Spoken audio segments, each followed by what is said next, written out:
Están preparados para recibir la palabra. Yo estoy preparado para recibir su palabra. Yo quiero que por favor me acompañen a leer en Marcos capítulo 8, versículo 31 al 38. Vamos a estar leyendo algunos versículos. La nueva traducción viviente. Así que si usted no la tiene allí, que la puede leer conmigo allí en las pantallas. Marcos capítulo 8, versículo 31 al 38. Dice así: entonces Jesús comenzó a decirles que el Hijo del Hombre tendría que sufrir muchas cosas terribles y ser rechazado por los ancianos o por los líderes, por los principales sacerdotes y por los maestros de la ley religiosa. Lo matarían, pero 3 días después resucitaría. Mientras hablaba abiertamente de eso con sus discípulos, Pedro lo llevó aparte y empezó a reprenderlo por decir semejantes cosas. O sea, Pedro de verdad que tenía pantalones, ¿no?, para reprender a Jesús. Le dijo, Jesús se dio la vuelta, miró a sus discípulos y reprendió a Pedro: aléjate de mí, Satanás. Le dijo: ves las cosas solamente desde el punto de vista humano, no del punto de vista de Dios. Entonces llamó a la multitud para que se uniera a los discípulos y dijo: si alguno de ustedes quiere ser mi seguidor, tiene que abandonar su propia manera de vivir. Debe tomar su cruz y seguirme. Si tratas de aferrarte a la vida, la perderás. Pero si entregas tu vida por mi causa y por causa de la buena noticia, la salvarás. ¿Y qué beneficio obtienes si ganas el mundo entero pero pierdes tu propia alma? ¿Hay algo que valga más que tu alma? Si alguien se avergüenza de mí y de mi mensaje en estos días de adulterio y de pecado, el Hijo del Hombre se avergonzará de esa persona cuando regrese en la gloria de su Padre con sus santos ángeles. Padre, yo te doy gracias por tu palabra. Y mi oración hoy es, Señor, que puedas hablar a nuestra vida. Danos corazones sensibles. Danos los ojos correctos para ver lo que tú, Señor, nos quieres mostrar. Pero abre nuestros oídos, Señor, para poder escuchar tu palabra y que no solo sea una palabra más, que no solo sea un bonito pasaje de la Biblia, sino que realmente tu palabra pueda transformar nuestro corazón, nuestra manera de pensar. Porque creemos que eso es lo que debería ser tu palabra en nosotros. Nos transforma, nos sana o restaura nuestra visión o nuestro desenfoque y nos alinea a ti. Por eso pido a ti, Señor, una vez más, que venga tu reino, que se establezca en nuestros corazones y que sea hecha tu voluntad. Padre, como siempre te doy gracias, te doy la honra y la gloria a ti, Señor. Gracias por el privilegio que me das de compartir tu palabra, pero no me dejes decir algo que venga de mi corazón. No me permitas hablar por mí, Señor. Habla lo que tú quieres hablar a tu iglesia. Háblame a mí, Señor, lo que tú quieras hablar. Recibe la honra y la gloria en Cristo Jesús. Y juntos decimos amén. Den un aplauso al Señor.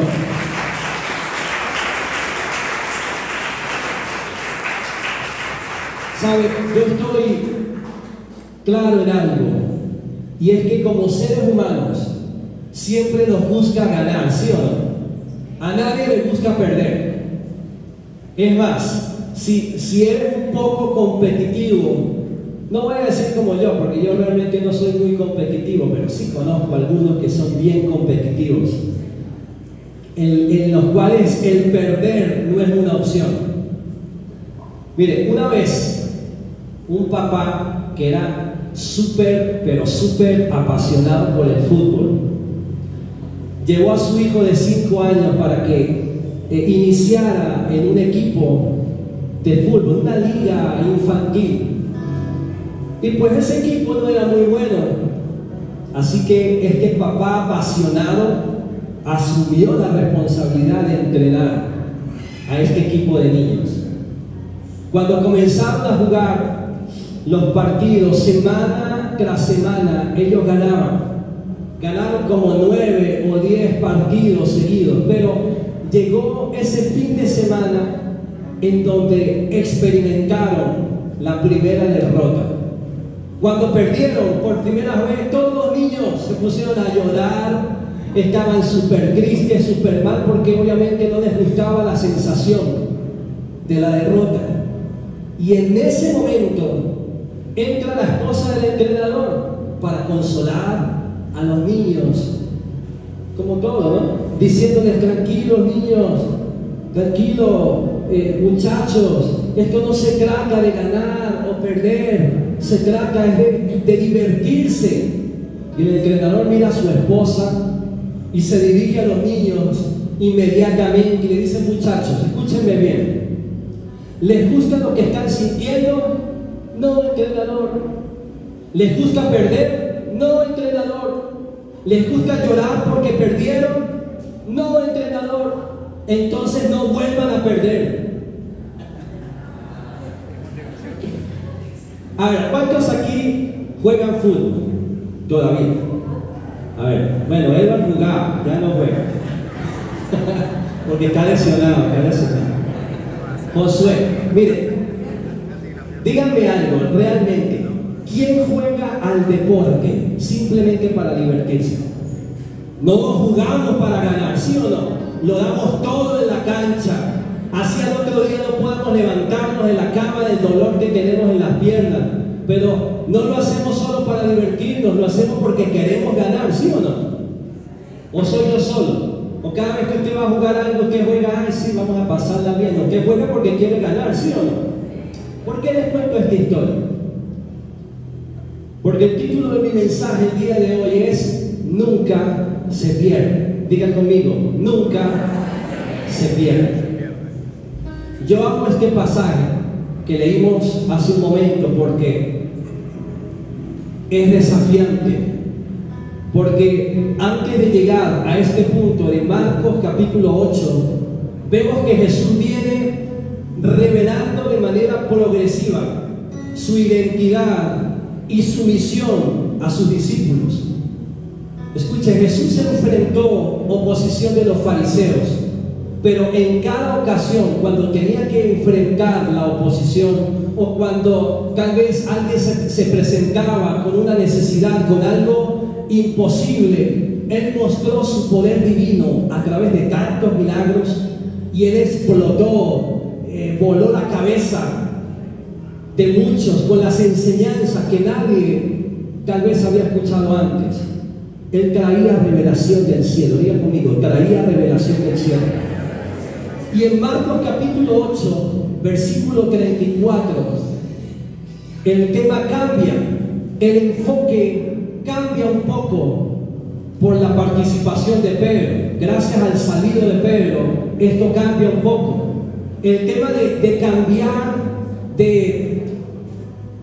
el tema de cambiar, o de alguna manera, lo que él venía hablando, cuando él dice, o él venía revelando su identidad, venía revelando quién es él, venía enseñando tal vez cuál era el propósito, él cambia de ese tema y dice: bueno, yo les voy a enseñar realmente cuál es la manera correcta en que mis discípulos deben seguirme. Cambia el tema porque viene hablando de quién es Él, para lo que Él vino al mundo, cuál es el propósito de la humanidad, de la iglesia. Pero luego dice: si ustedes quieren ser mis discípulos, tienen que hacerlo de esta manera. Y es importante entenderlo, porque cuando yo entiendo quién es Jesús, voy a entender quién soy para Dios. Y cuando entiendo quién es Jesús, quién soy para Dios, ese entendimiento, esa revelación me va a llevar a seguirlo a Él, pero de manera correcta. no a mi manera, sino como Él lo ha establecido. Y vemos que Jesús nos desafía y nos enseña que ser un discípulo de Él consiste en negarse a uno mismo y de tomar su propia cruz. Pero debemos entender que esta declaración que Jesús hizo al decir: si alguno de ustedes quiere ser mi discípulo, debe negarse a sí mismo, debe abandonar su propia manera de vivir, debe tomar su cruz y seguirme. Mi amigo, esto no era una declaración atractiva para nadie, porque la cruz era mal vista en este tiempo. La cruz era algo que ellos aborrecían.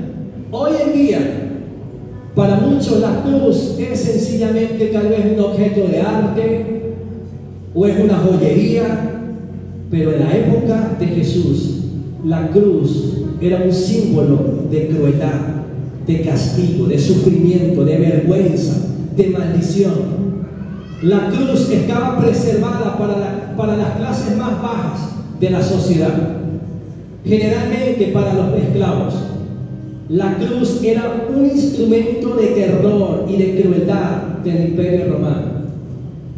Pero ahora, escúchenme bien, la imagen de la cruz para nosotros, hoy como sus discípulos, representa, número uno, la expresión más grande del amor de Dios hacia nosotros.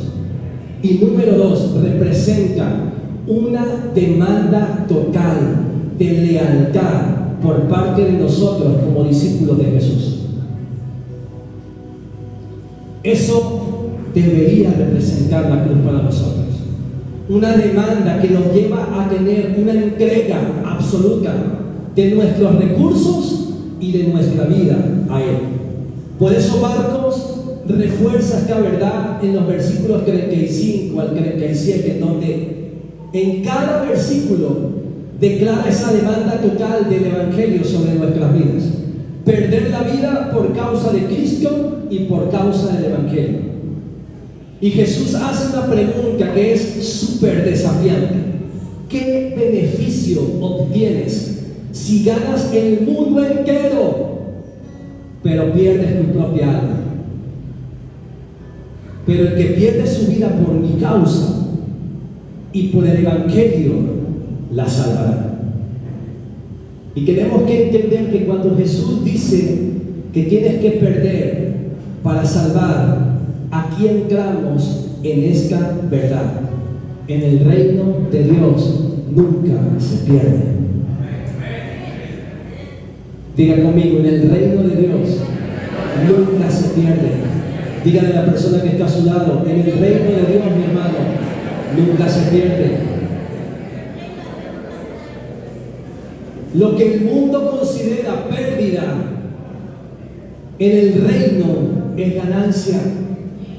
Y Jesús enfatiza que nada en este mundo, ninguna riqueza, ningún éxito, ningún logro, ninguna posesión terrenal, tiene el valor en comparación con la salvación del alma y con ser un seguidor de Él.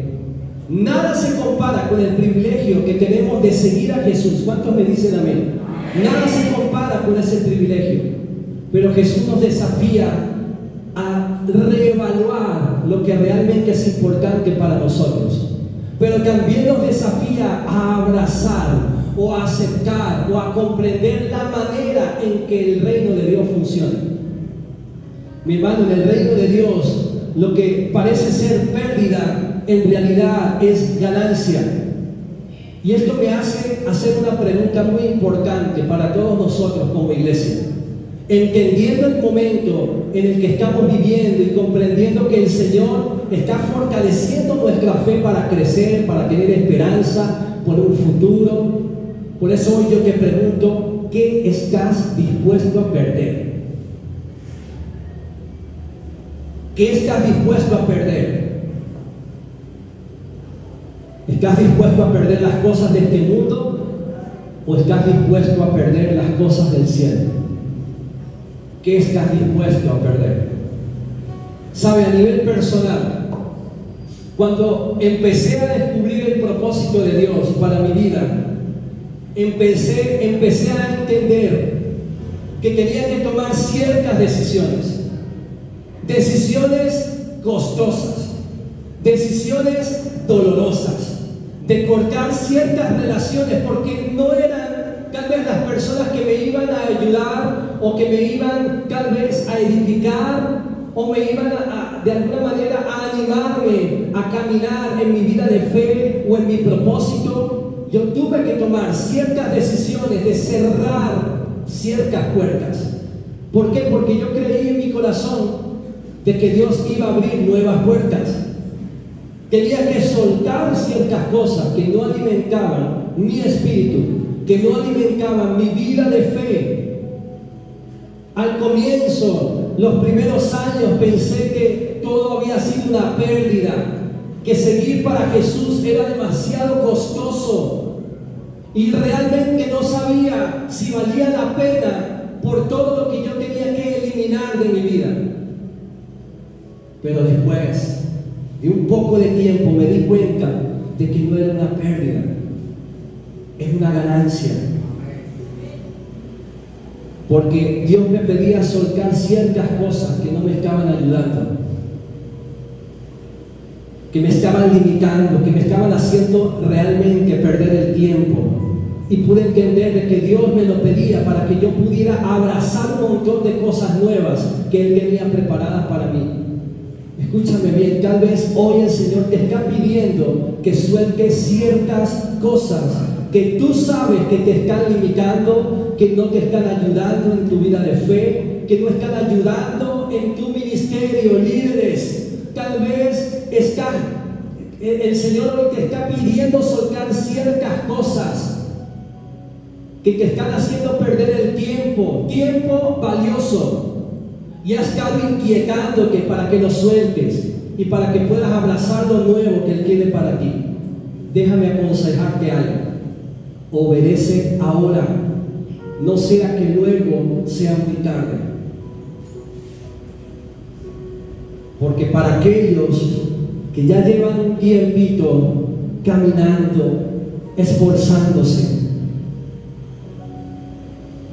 tomando esto tal vez de manera correcta, pero que muchas veces por no dejar ir ciertas cosas, por no romper con ciertas cosas, se nos pasa el tiempo y después es muy tarde volver al camino correcto. Pablo lo dijo de esta manera en la carta a los Filipenses, capítulo 1, versículo 20, en la Nueva Versión Internacional. Dice: mi ardiente anhelo y esperanza es que en nada seré avergonzado.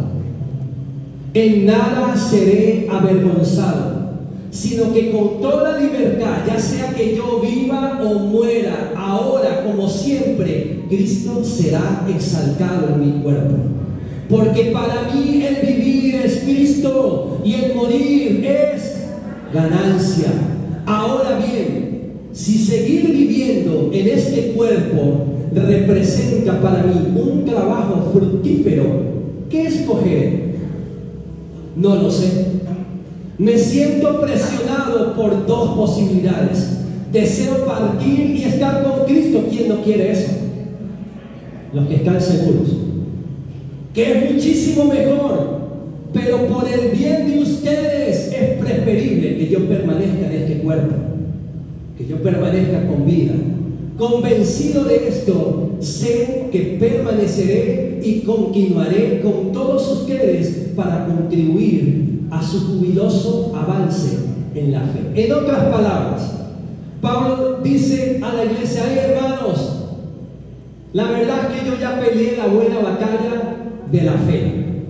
Quisiera partir, quisiera estar con Cristo porque es mejor para mí, pero por el bien de ustedes es mejor que yo siga viviendo, porque les falta un poco de madurez, les falta crecer un poco más, les falta aprender un poco más para que puedan avanzar más y conocer de manera más profunda al Cristo crucificado y resucitado.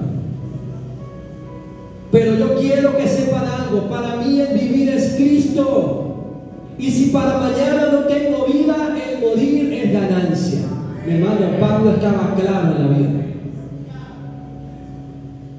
Porque para nosotros como personas de fe, ni la muerte es nuestro final. Ni la muerte es el fin. Mi hermano, como personas de fe, esto tiene que alegrar nuestro corazón. En el reino de Dios nunca se pierde, siempre se gana. ¿Cuántos dicen amén? Vamos, si usted lo cree, celebre el Señor. Siempre se gana. Y sabe, cuando entendemos que en esta vida de fe y que en el reino de Dios nunca se pierde, que siempre se gana, nos toca a nosotros, número uno, para los que están tomando nota, nos toca ordenar las prioridades. Jesús dijo: el que le entrega todo por mi causa, por el Evangelio, no va a perder nada, sino que lo va a ganar todo. Por eso el reino de Dios y la causa de Cristo debe ser nuestra prioridad, número uno. ¿De qué sirve a uno ganar el mundo entero si se pierde la vida? ¿Sabe? No hay mejor inversión que la que uno puede hacer en el reino de Dios cuando entregamos nuestras vidas a Él. No hay mejor ni mayor inversión cuando entregamos lo mejor de nosotros. Él es nuestra prioridad. Él es el centro de nuestra vida. Él debería ser nuestro mayor enfoque. Es lo que Él debería ser desde el primer momento en que le dijimos que sí a Cristo. Es lo que Él debería ser cuando una vez decidimos abrir nuestro corazón para que Él viniera a vivir y gobernar nuestra vida. Él debe ser prioridad en nuestra vida. Jesús lo dijo de esta manera en Mateo capítulo 6. En el contexto es que muchos están preocupados porque no saben, como muchos de nosotros el día de hoy, no saben cómo van a pagar las cuentas, no saben cómo se va a poner comida en la mesa, cómo se va a pagar el colegio de los chavos, cómo se va a pagar el alquiler, cómo uno va a avanzar económicamente. Y Jesús aparece en la cena y les dice: muchachos, busquen primeramente el reino de Dios y su justicia, y todas estas cosas serán añadidas. En otras palabras, está diciendo: ay, muchachos, no se enfoquen en lo que es urgente para ustedes, tengan como prioridad lo que es importante para mí. Que el reino venga primero. Que el reino venga primero. ¿Sabes? Si el reino es tu prioridad, lo que tú consideras urgente en tu vida, mi Padre se hará cargo de eso. Cuando el reino de Dios es tu prioridad, nuestro Padre se va a encargar de tus necesidades. Así que, mi amigo, tenemos que ordenar las prioridades. La vida es cuestión de prioridades. Mire, tenemos una misión como creyentes. Tenemos una misión como iglesia, y es traer el cielo a la tierra. Es establecer el reino de Dios en nuestra generación, en cada ciudad, en cada comunidad. Tenemos la misión de ser las manos y los pies de Cristo. Mi hermano, todo lo que das en el reino de Dios no es pérdida. Todo lo que das para el reino de Dios es ganancia. Todo lo que das en recursos, todo lo que das en esfuerzo, todo lo que das en entrega es ganancia. Por eso debemos ordenar nuestras prioridades. El orden en tu vida importa. ¿Sabe? Por eso venimos a la iglesia el primer día de la semana, el domingo, para decir: Señor, en esta semana tú eres mi prioridad. Comienzo la semana en tu casa, comienzo la semana adorándote, alabándote, comienzo la semana agradeciéndote, comienzo la semana escuchando tu palabra, comienzo la semana con mis hermanos en Cristo, porque confío que si yo comienzo la semana contigo, tú te harás cargo de todo lo que yo considero urgente el resto de la semana. Amén.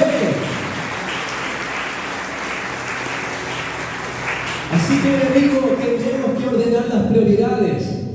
Por eso no seas alguien que visitas la iglesia de vez en cuando. Ordena tus prioridades. El reino de Dios siempre es primero. La pregunta es el reino de Dios primero en tu vida? ¿O es tu propio reino primero en tu vida?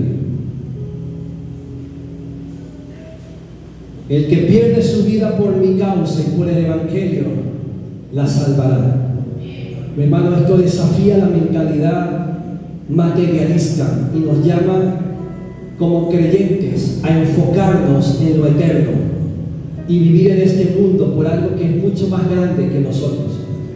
Un escritor llamado William James lo dijo de esta manera: la vida más rica y plena es la que se gasta en algo que perdura más allá de ella.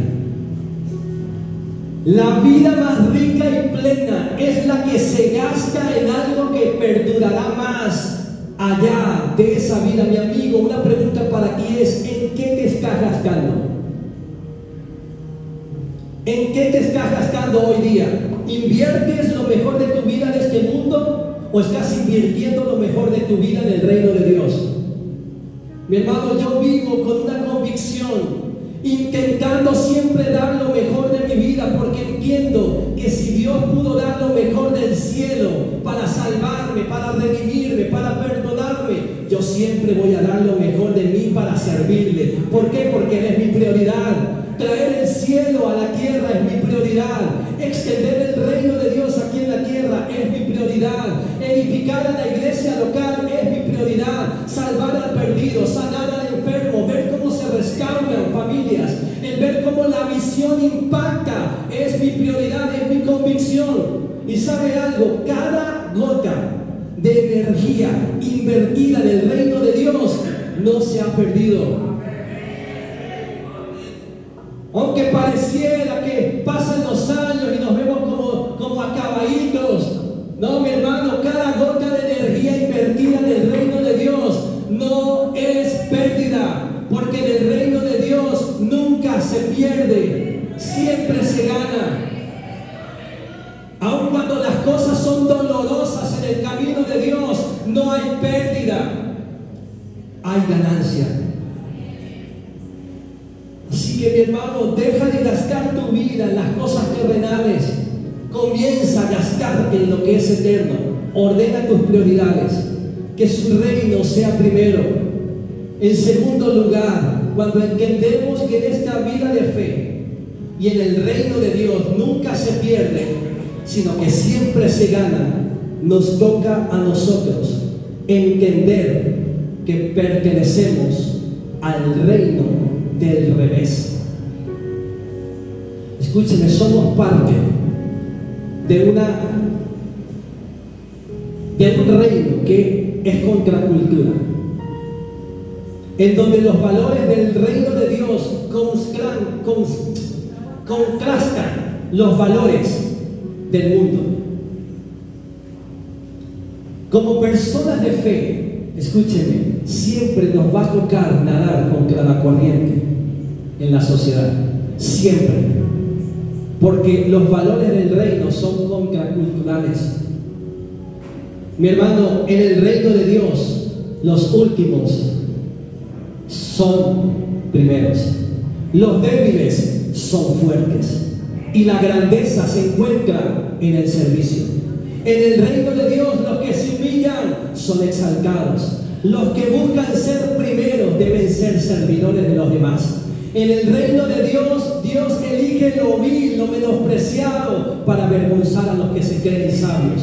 Él elige lo débil para confundir a los fuertes. En el mundo se busca poder y riquezas, pero en el reino de Dios la verdadera grandeza se encuentra en la humildad y en el servicio. Mi amigo, en el reino de Dios perder es ganar, morir es vivir, dar es recibir. Somos parte del reino contra cultura, el reino del revés. En el reino de Dios, vivir de rodillas es pararte firme frente a cualquier circunstancia. Es pararte firme en medio de cualquier tormenta. Mi hermano, este es el reino del revés. Cuando Jesús vino, cambió las reglas del juego. Los pobres y los perseguidos son bienaventurados. Los que lloran serán consolados. Los imperfectos son aceptados.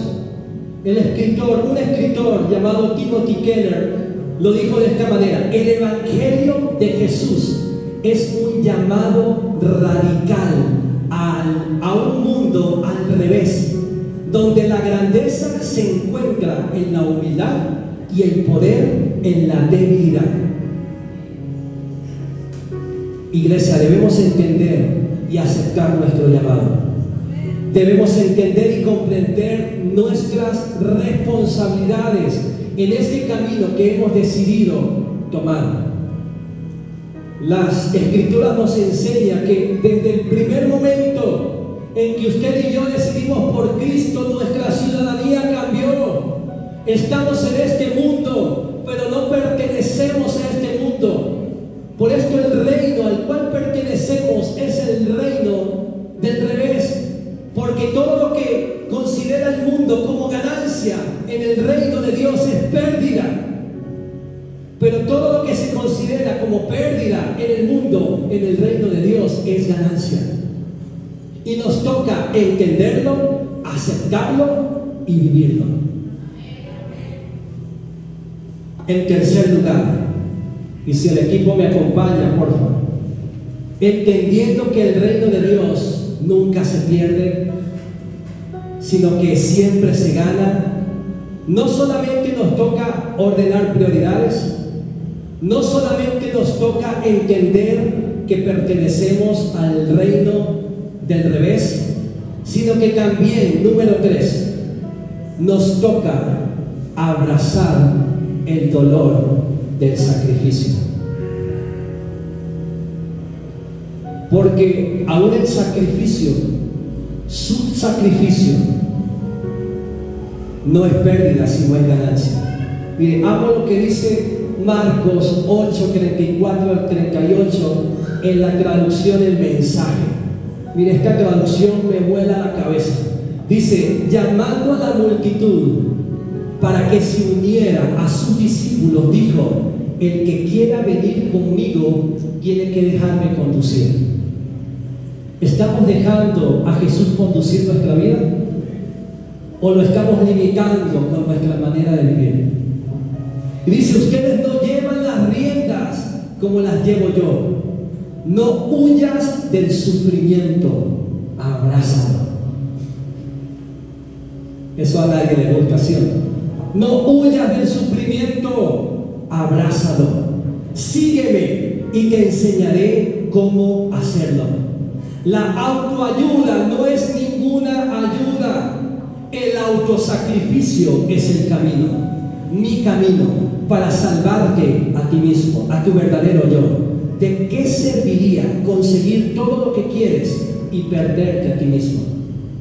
¿Qué podrías dar a cambio de tu alma si alguno de ustedes se avergüenza de mí y de la forma en que los estoy guiando cuando estén rodeados de sus amigos inconstantes y desenfocados? Sepan que serán una vergüenza aún mayor para el Hijo del Hombre cuando llegue en todo el esplendor de Dios, su Padre, con un ejército de los santos ángeles.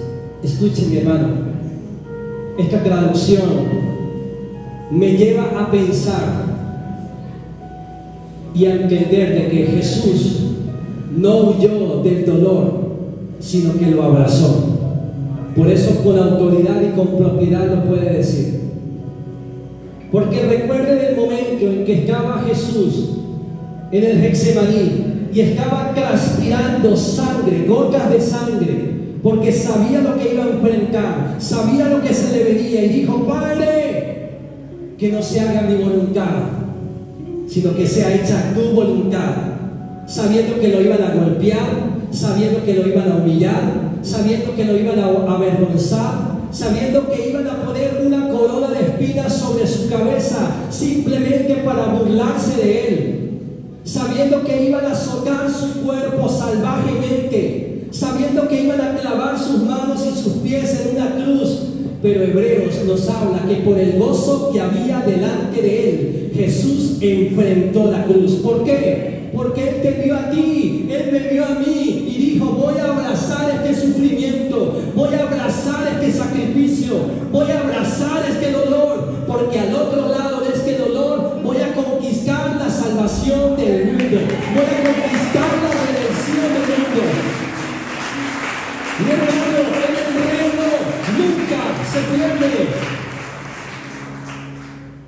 Y no lo podemos negar, el dolor es inevitable. Pero sabe, no todo dolor es igual.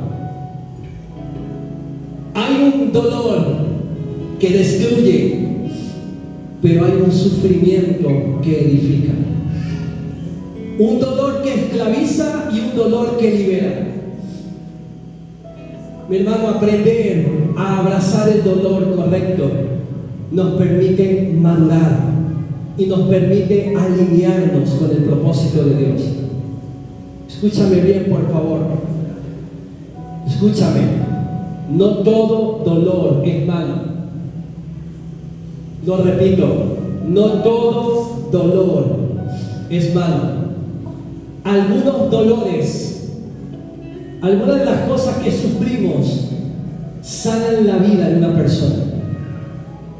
Así como un cirujano tiene que cortar para sanar en el cuerpo a través de una operación, Dios permite ciertos dolores para moldearnos, para fortalecernos y para producir un mejor aceite en nosotros. Es lo que nos enseña Juan capítulo 15, donde Jesús dice: yo soy la vid y ustedes son los pámpanos. Fuera de mí, ustedes no pueden hacer nada.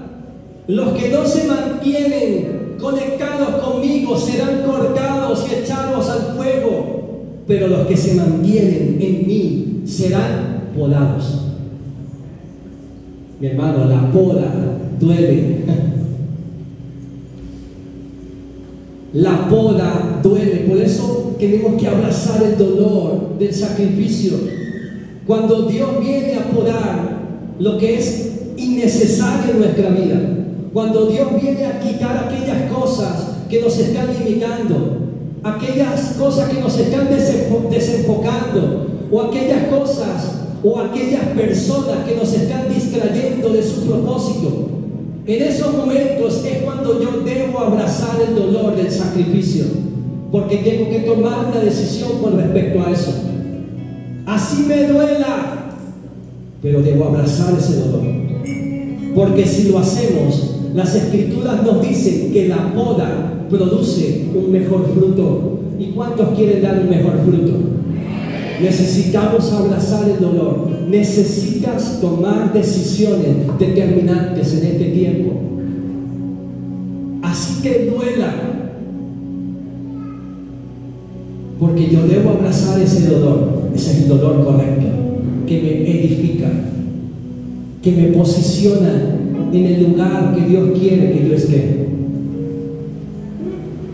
¿Cuántos dicen amén? Jesús no huyó del sufrimiento. Jesús abrazó la cruz, porque Él sabía que a través de ella vendría la redención del mundo.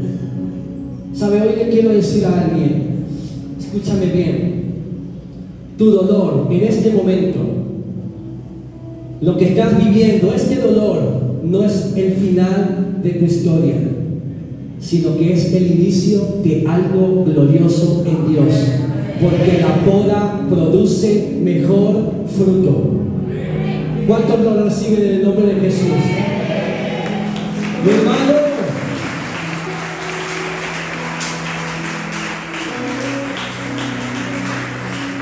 mi hermano, en la vida tenemos que decidir sufrir por obediencia, no sufrir por desobediencia.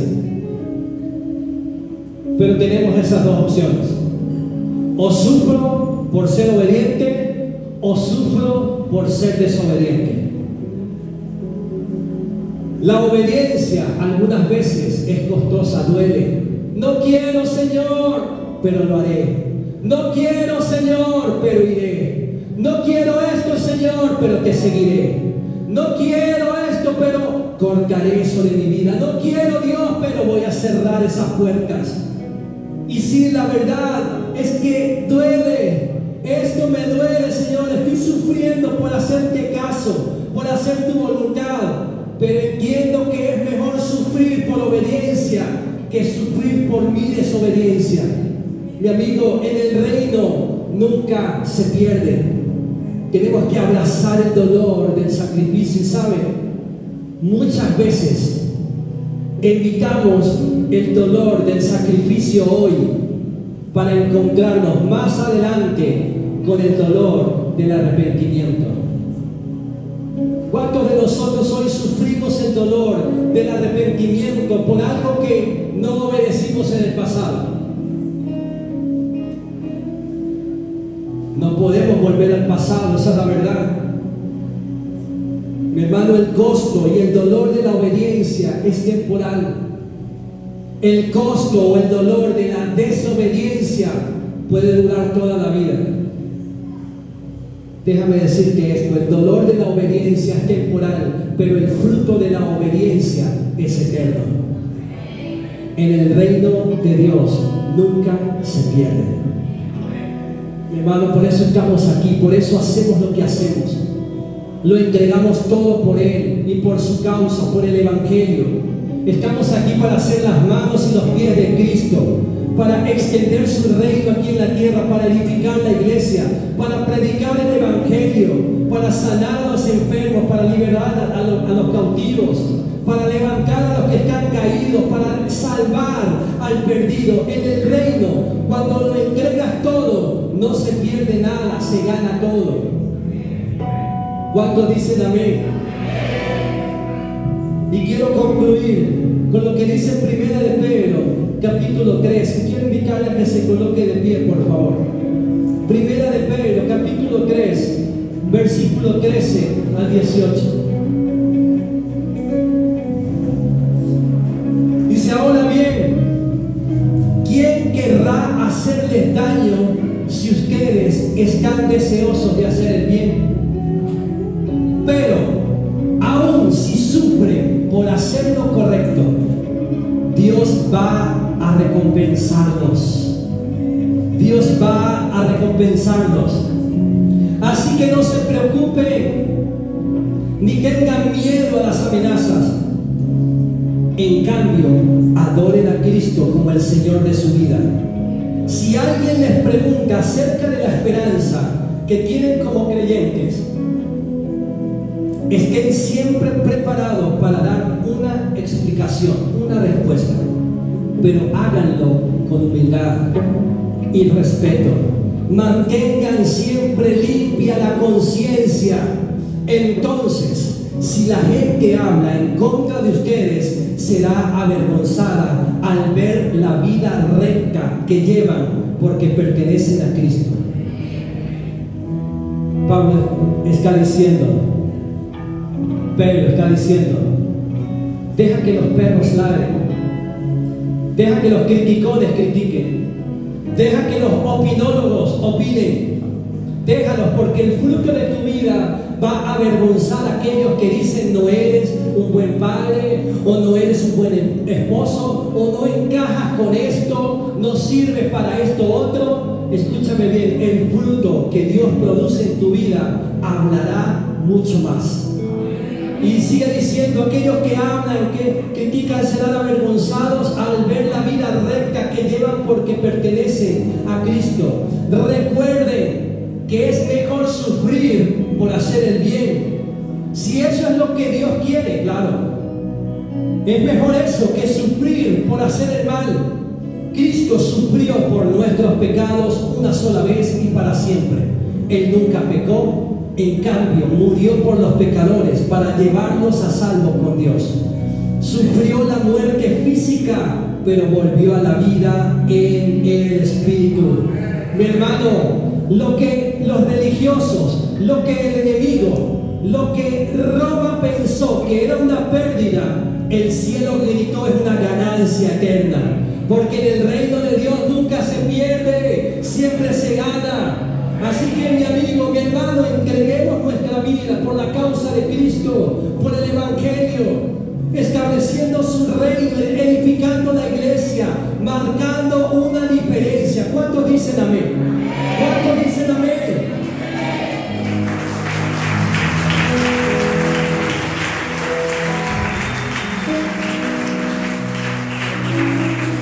¿Cuántos pueden ser honestos conmigo y pueden decir, sí, esta palabra fue para mí?